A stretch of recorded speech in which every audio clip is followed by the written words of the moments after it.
Assalamualaikum warahmatullahi wabarakatuh. Shalom, Om Swastiastu, Namo Buddhaya, dan salam kebajikan buat kita semua.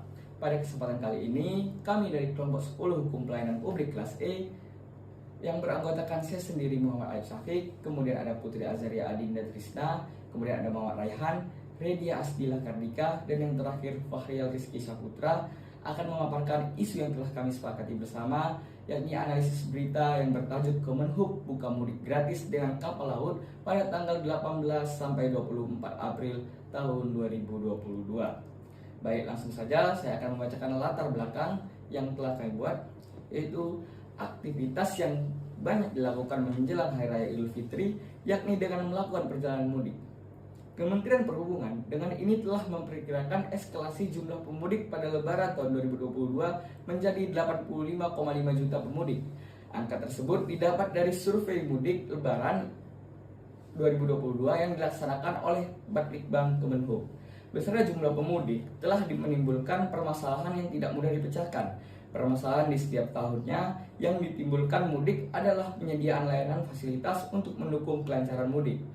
Sudah menjadi kewajiban pemerintah untuk memberikan solusi atas permasalahan ketika mudik. Sebagai penyelenggara negara, pemerintah memiliki kewajiban memberikan pelayanan publik yang diberikan kepada seluruh warga negaranya guna memenuhi kebutuhan dan kepentingan masyarakat, sebagaimana yang termuat dalam Undang-Undang Nomor 25 Tahun 2009 tentang Pelayanan Publik. Adapun salah satu upaya pemerintah sebagai solusi mengantisipasi kemacetan dan meminimalisir kecelakaan lalu lintas dengan memberikan layanan program mudik gratis menggunakan kapal laut. Diharapkan dengan adanya layanan mudik gratis ini dapat memberikan kepuasan dan layanan yang sesuai dengan keinginan masyarakat atau pelayanan pada umumnya. Agar dapat mencapai target tersebut, maka kualitas pelayanan yang sesuai dengan kebutuhan dan keinginan masyarakat harus menjadi target pemerintah, sehingga tujuan terakhir setiap negara dapat terwujud, yaitu menciptakan kebahagiaan bagi rakyatnya sesuai yang diamanatkan oleh konstitusi negara kita. Selanjutnya akan dibacakan oleh teman saya. Kepada Dika, dipersilakan. Baik, perkenalkan saya Redia akan menjelaskan mengenai objek dan subjek penyelenggara pelayanan publik.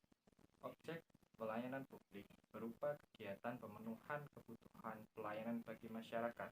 Undang-Undang Nomor 25 Tahun 2009 tentang Pelayanan Publik mendefinisikan pelayanan publik sebagai kegiatan atau rangkaian kegiatan dalam rangka pemenuhan kebutuhan pelayanan sesuai dengan peraturan perundang-undangan bagi setiap warga negara dan penduduk atas barang, jasa, dan atau pelayanan administratif yang disediakan oleh penyelenggara pelayanan publik.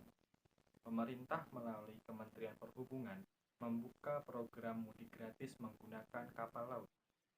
PT Pelni sebagai operator menyiapkan 2 kapal, yakni kapal motor Dobon Solo dan kapal motor Ciremai, yang memiliki kapasitas mengangkut orang, barang, dan kendaraan pemudik.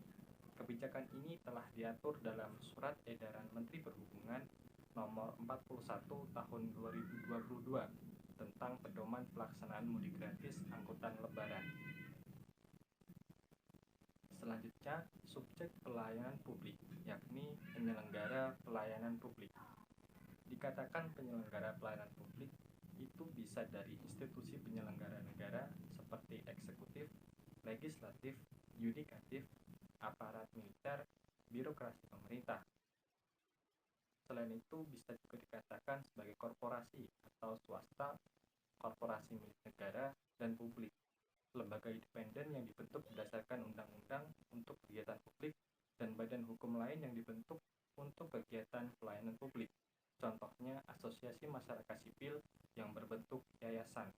Sebagai institusi penyelenggara negara, Kemenhub memiliki kewenangan untuk menyelenggarakan kegiatan pelayanan publik, terutama di bidang transportasi. Hal ini diatur dalam Perpres Nomor 40 Tahun 2015. Sedangkan PT Pelni sebagai operator adalah perusahaan pelayaran milik negara yang didirikan berdasarkan keputusan Menteri Perhubungan Nomor M2/1/2 tanggal 28 Februari tahun 1952.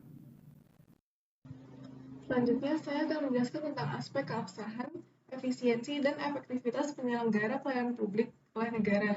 Yang pertama adalah aspek keabsahan, yang menurut istilah hukum yang menunjukkan bahwa tindakan sesuai dengan peraturan yang berlaku.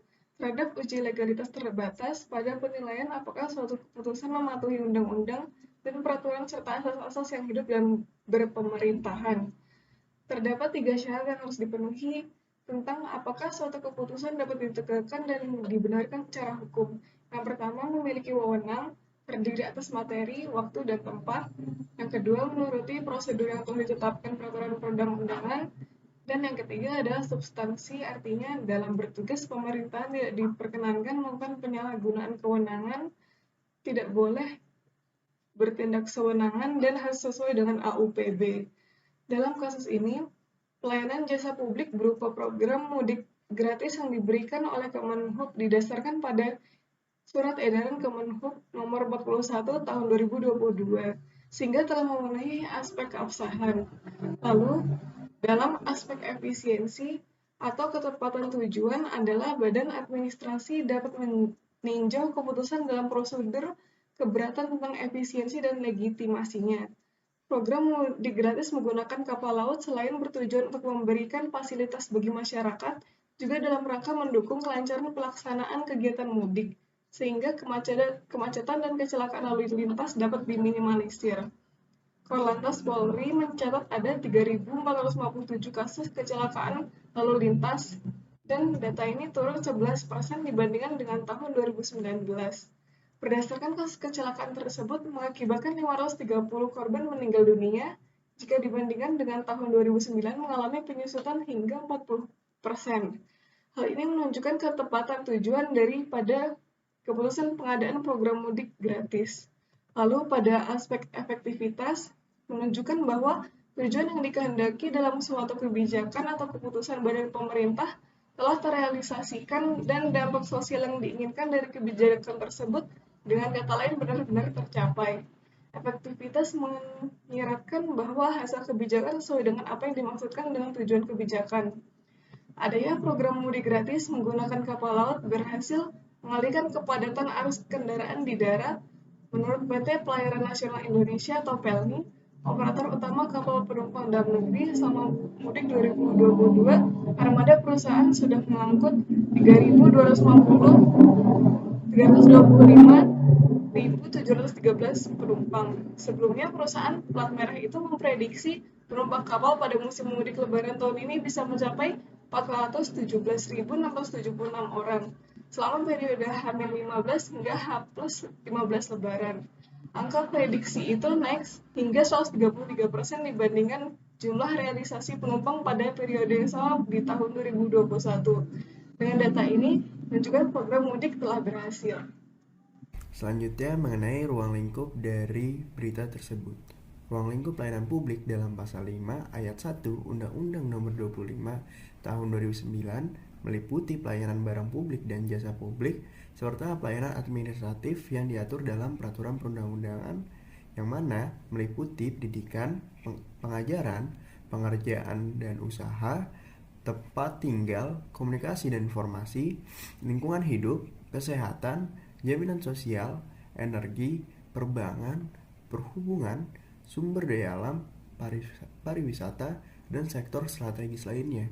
Sehubungan dengan itu, program mudik gratis menggunakan kapal laut yang diselenggarakan oleh Kemenhub dapat digolongkan ke dalam sektor perhubungan. Selanjutnya mengenai dimensi pelayanan publik. Sebagai perbandingan sejauh mana kualitas pelayanan publik yang diberikan oleh aparatur pemerintah, maka diperlukanlah suatu parameter yang menunjukkan anggapan suatu pelayanan publik tersebut dapat dikatakan baik atau buruk, berkualitas atau tidak. Berkaitan dengan hal tersebut, Zeta Hamel mengatakan bahwa ada 5 dimensi sebagai ukuran kualitas layanan yang disebut sebagai SERVQUAL atau kualitas layanan sebagai berikut. Yang pertama, tanglibes atau berwujud, meliputi fasilitas, perlengkapan, pegawai dan sarana komunikasi. Yang kedua, reliability atau keandalan adalah kemampuan untuk memberikan layanan yang dijanjikan tepat waktu dan memuaskan. Yang ketiga, responsiveness atau daya tanggap adalah kemampuan para pegawai untuk membantu pelanggan dan memberikan pelayanan yang tanggap.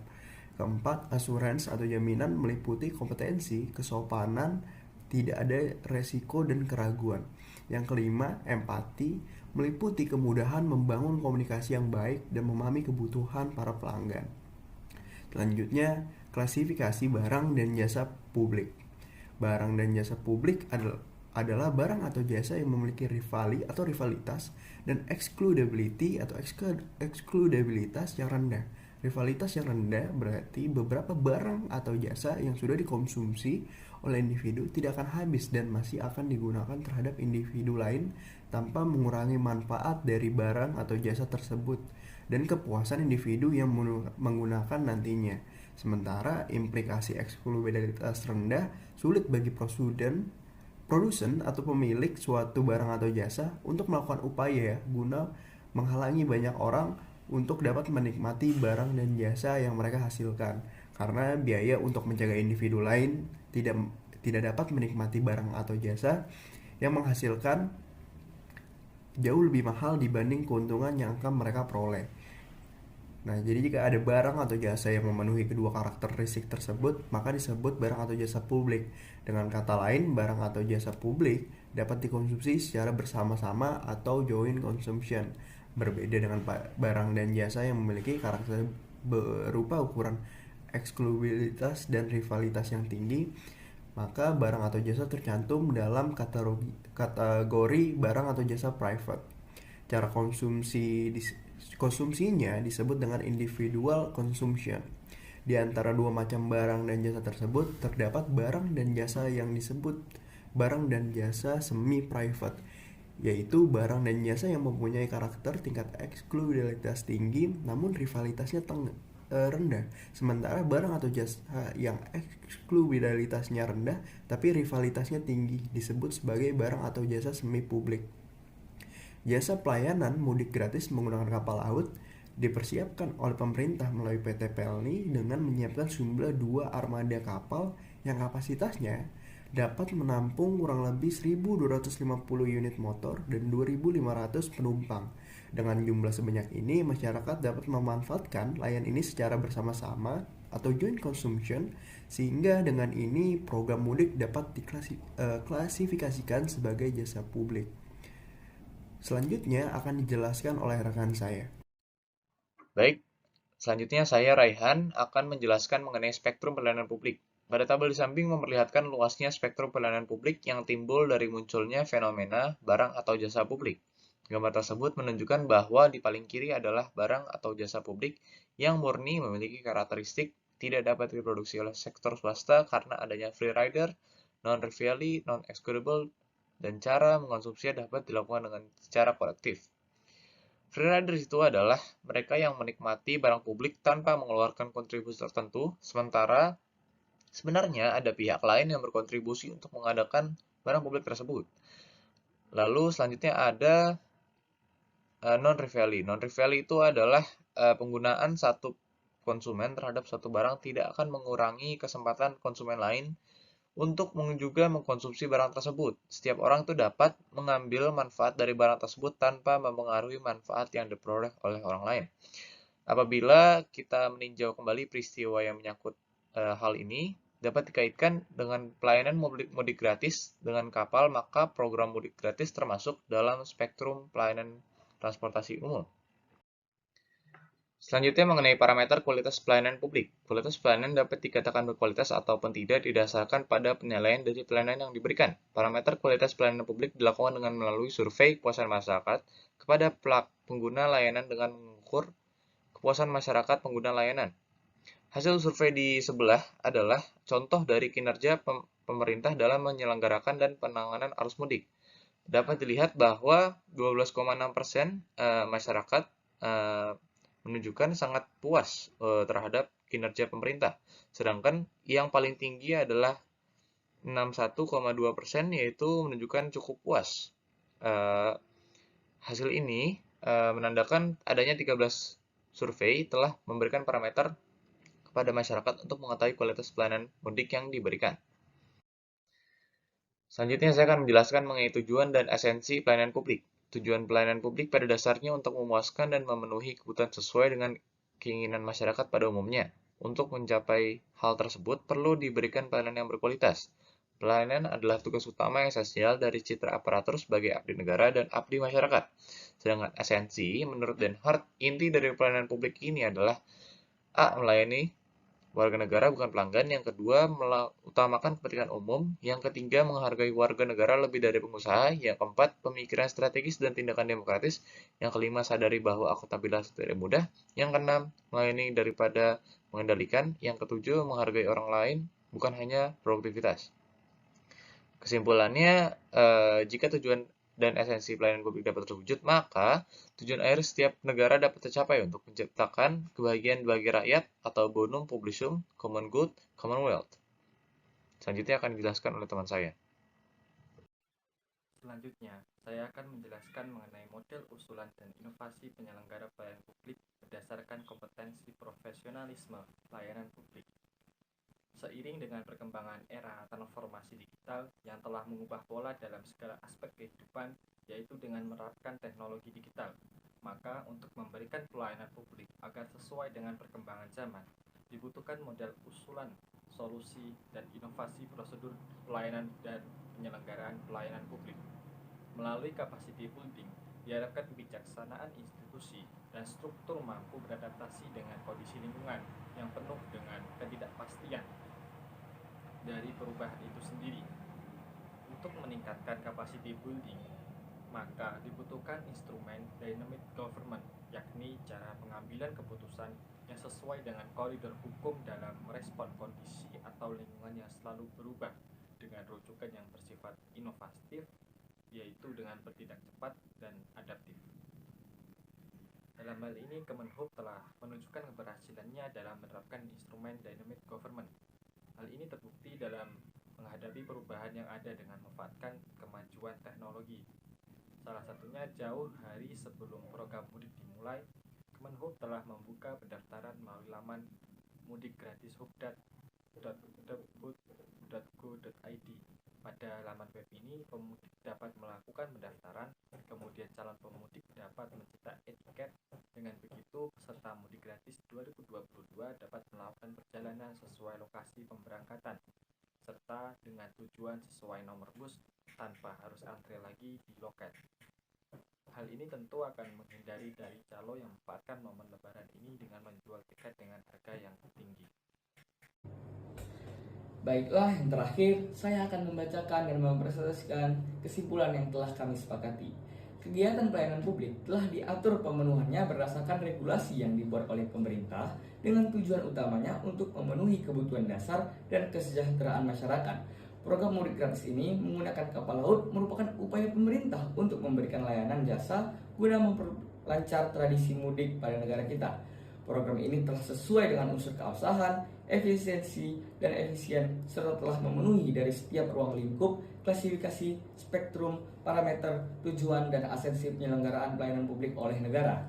Selain itu, pelaksanaan program mudik dirancang dengan memanfaatkan teknologi, misalnya dengan menggunakan e-tiket sebagai pengganti dari tiket kertas. Hal ini tentu memberi kemudahan bagi para pemudik. Selain itu, dengan adanya e-tiket ini telah menutup celah keberadaan para calo-calo yang tidak bertanggung jawab. Terima kasih. Akhir kata saya ucapkan terima kasih banyak kepada Bapak. Kami mohon maaf jika ada kekurangan dan kesalahan kata. Wassalamualaikum warahmatullahi wabarakatuh.